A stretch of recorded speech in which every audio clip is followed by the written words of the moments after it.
বেদখল মুক্ত হ'ব নক্সাৰীৰ ঐতিহাসিক দেবেৰাপাৰ পুখুৰী। চৰকাৰ প্ৰশাসনক ধন্যবাদ জনালে লাচিত সেনাই। বেদখল মুক্ত হ'ব আহোম ৰাজত্বকালৰ ঐতিহাসিক দেবেৰাপাৰ পুখুৰী। মৰিয়নি নক্সাৰীত অৱস্থিত দেবেৰাপাৰা পুখুৰীটোৰ ভূমি একাংশ লোকে দীৰ্ঘদিনৰ পৰা বেদখল কৰি ৰাখিছে।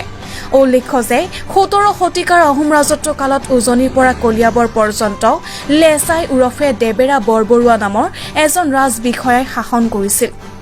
এইজন ৰাজবিষয়াৰ মূল বাহৰ অৰ্থাৎ কাৰ্যালয়টো আছিল তেতিয়াৰ তৰাতলি তথা বৰ্তমানৰ নক্সাৰী অঞ্চলত।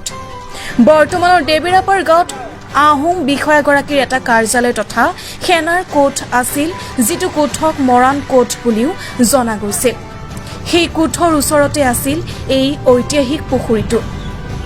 ঐতিহাসিক পুখুৰীটো বেদখল মুক্ত কৰি সংৰক্ষণৰ বাবে দীৰ্ঘদিনৰ পৰা বীৰ লাচিত সেনাকে ধৰি বিভিন্ন দল সংগঠনে দাবী কৰি আহিছিল। শেহতীয়াকৈ চৰকাৰে দেবেৰাপাৰা পুখুৰীটো বেদখল মুক্ত কৰিবৰ বাবে ব্যৱস্থা গ্ৰহণ কৰা কাৰ্যক আদৰণি জনাইছে বীৰ লাচিত সেনাই। ইতিমধ্যে মৰিয়নি ৰাজহ বিভাগৰ এটা দলে পুখুৰীটোৰ লগতে কাষৰীয়া ভূমিৰ জৰীপ চলাই কিমান ভূমি বেদখলৰ কবলত আছে সেই সন্দৰ্ভত সবিশেষ তথ্য চৰকাৰলৈ প্ৰেৰণ কৰিছে। ৪,১১ লেচা মাটিৰে আগুৰা আহোম ৰাজত্বকালৰ এই ঐতিহাসিক পুখুৰীটো বেদখল মুক্ত কৰি সৌন্দৰ্য বৰ্ধনৰ ব্যৱস্থা কৰিবলৈ চৰকাৰক দাবী জনাইছে স্থানীয় ৰাইজে। News desk report, Newswire India. নকছাৰীৰ এটা ঐতিহাসিক পুখুৰী দেবেৰা বৰুৱাৰ পুখুৰী। এই পুখুৰীটো প্ৰায় ১৬০০ শতিকাৰে এটা পুখুৰী আৰু সেই দেবেৰা বৰুৱা পুখুৰীৰ পৰাই আমাৰ নকছাৰী অঞ্চলটোৰ নাম আচলতে পুৰণি যি তৰাতলিৰ নাম দেবেৰাপাৰ হৈছে এইডোখৰত। আৰু সেই দেবেৰাপাৰৰ যিটো পুখুৰী আছে, দেবেৰা বৰুৱাৰ সোঁৱৰণত যিটো পুখুৰী আছিল, সেই পুখুৰীটো যথেষ্ট দিন অৱহেলিত হৈ পৰি আছে। আৰু সেই পুখুৰীটো উলিয়াই দিবৰ বাবে আমি বাৰম্বাৰ ১৯৯০ চনৰ পৰা মই যেতিয়া সামাজিক কামত ওলাই আহিছোঁ তেতিয়াৰ পৰা আমি আবেদন কৰি আহিছোঁ, বা আমাৰ নকছাৰী অঞ্চলৰ যিমানবিলাক দল সংগঠন আছে প্ৰত্যেকে এই পুখুৰীটো উলিয়াই দিব লাগে সেই কথাটো আবেদন জনাই আহিছে। সেই আবেদন জনাই অহাৰ পৰৱৰ্তী সময়ত এতিয়া পুনৰবাৰ আকৌ এই দেবেৰাপাৰ গাঁৱৰ প্ৰায় ৩৩৮জন মানুহেও আবেদন জনাইছিল আৰু আমিও নিজেই জনাইছিলোঁ। জনোৱাৰ পিছত এতিয়া প্ৰশাসনে আহি আমাৰ এই পুখুৰীটো যিটো আমাৰ যিমান মাটি আছে সেই গোটেই মাটিখিনি তেখেতসকলে জোখ-মাখ কৰি আমি আজি আমাক উলিয়াই দিবৰ বাবে আহিছে। তাৰ বাবে আমি প্ৰশাসনক আমি ধন্যবাদ জনাইছোঁ আৰু নকছাৰীবাসী ৰাইজক আমি ধন্যবাদ জনাইছোঁ। পুখুৰীটোৰ কাষত আমি আচলতে কি হৈছে, জোখ-মাখ কৰাৰ পিছত দেখিবলৈ পাইছোঁ যে কাষত অলপ পুখুৰীটোৰ মানে দখল হৈ গৈছে, ৰাইজৰ কাৰোবাৰ অলপ দখল হৈ গৈছে। সেই দখলবিলাকো যাতে উচ্ছেদ কৰি দিয়ে সেই কথাখিনিও আমি ইয়াত আপোনালোকৰ আগতে অৱগত কৰিছোঁ। আমি সদায় প্ৰশাসনৰ লগত কৈ আছিলোঁ যে আমাৰ পানীৰ এটা সমস্যা আছে, দেৱাপাৰ মানুহৰ পানীৰ এটা সমস্যা আছে। এতিয়া এই যে সন্মুখতে আজি ২-৪জনে কৈছে যে এটা ৱাটাৰ ছাপ্লাই চৰকাৰী আছে কিন্তু বিকল, ইয়াত পানী নাই।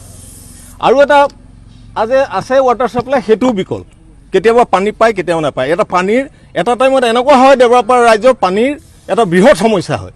গতিকে আমি সকলোৱে আজি ৪-৫ বছৰৰ আগৰ পৰা এটা চিন্তা চৰ্চা কৰি আহি চিন্তা কৰিছোঁ যে এই বৰপুখুৰীটো আমি কিবা প্ৰকাৰে সংৰক্ষণ কৰিব পাৰোঁ নেকি, আকৌ চেষ্টা কৰিছোঁ পানী খোৱাৰ উপযোগী কৰিব পাৰোঁ নেকি। সেই চেষ্টা আমাৰ অব্যাহত আছে আজিলৈকে। আৰু সেই সংক্ৰান্তত আজি গোটেই দেবেৰাপাৰ আমাৰ ৩টা খেল আছে, দেবেৰাপাৰৰ ৩টা খেলৰ ৰাইজে বহি আলোচনা কৰি আৰু দুই পক্ষৰ ওচৰ চুবুৰীয়া মানুহৰ লগত আলোচনাৰ মৰ্মে এটা মত সিদ্ধান্ত কৰা হ'ল। সেইমতে ৩৩৮জন মানুহৰ চহীসহ SDC অফিচত আমি এখন আবেদন জনালোঁ যে পুখুৰীটো আমাক জোখ-মাখ কৰি উলিয়াই দিব লাগে আৰু তাতে আমি সংৰক্ষণ কৰি পানী খোৱাৰ দেৱাপাৰ ৰাইজৰ পানী খোৱাৰ এটা ব্যৱস্থা কৰাত সহায় কৰিব লাগে।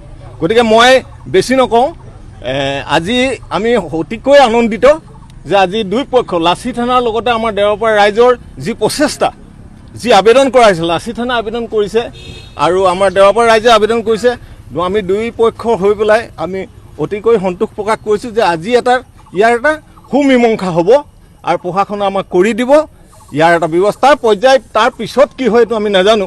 আজি লাচিত থানাৰ ভাইসকল আমাৰ নিজৰ, আমাৰ একেখিনি মানুহে আমি তেওঁৰ বুজাবুজিৰে আমি এটা ব্যৱস্থা কৰি ল'ম, কিন্তু প্ৰথমতে আমাক পুখুৰীটো চৰকাৰে আমাক উলিয়াই দিব লাগে।